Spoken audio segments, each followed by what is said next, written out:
Hello po, sa mapagpalang umaga po sa ating lahat. Ayan, gumawa po kami ng fresh toge. Isang kalahating baso yan. Pinatubo po namin ng 3 days. So, ayan, ang ganda ng pagkagawa.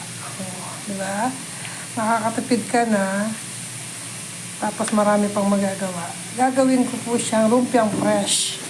Yan. Tapos nag-isa ako ng yan. Repolyo, carrots, ginis ako sa bawang sibuyas. Tapos, sinahugan ko po siya ng maliliit na hipon.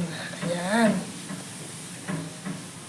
Magagawa po ako ng lumpiang fresh. Yan po ang magiging tanghalian namin. Pagkatapos lumambot nito, ilalagay ko ito. Yan. Tapos lalagyan ko ng mamasita. Yung pampasarap nating mamasita. Tapos, ang pambalot po namin, gumawa rin po kami ng homemade. Ayan. Homemade na wrapper, pabalat sa Tagalog. Ayan, no. Kuhang-kuha, di ba? Napakasimpleng paggawa ng lumpia wrapper. Harina lang po yan, at saka kunting asin, tsaka mantika. Tapos gaganyanin mo lang dito sa pan. Iba-brush-brush mo siyang ganito hanggang sa makagawa ka ng isang circle. Tapos, ayan, hayaan mo lang siyang uminit ng low fire. Ayan. Tapos, dyan namin ilalagay itong gagawin kong lumpia toge. Lumpiang toge ang tawag pala dito.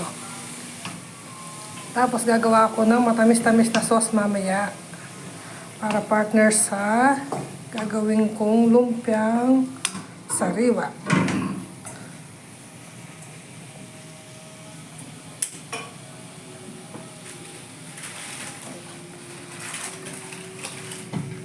Ilalagay na po natin ang ating toge.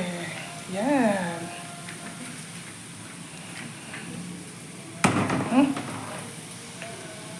Lumpiang toge. Ang aming pagkain ngayong tanghalian. Tapos, tsaka ka lang magpe-Pepsi. Tapos, ang tanghalian. Ayan. So, ayan na po. Lumambot na yung toge. Alisin ko na kasi hindi siya masarap na dry na dry. Lagyan ko lang yan ng mamasita, tapos paminta, asin. Tapos, ito na yung magiging sauce niya. Ayan. Luluto ko na rin yung sauce niya. So, ayan. Isi-set aside na natin yan. Tapos, ito ng sauce ang ating gagawin. So, pinaghalo-halo ko lang po yung asukal, asin, bawang, at paminta. Yan. Tsaka asukal para maging sweet siya. Pag naging thick na yan, pwede na siyang ipanglagay doon. Tapos, ito na yung aming lumpia wrapper. Last na to, maliit na.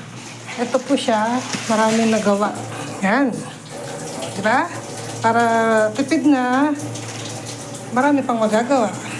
So, yan po.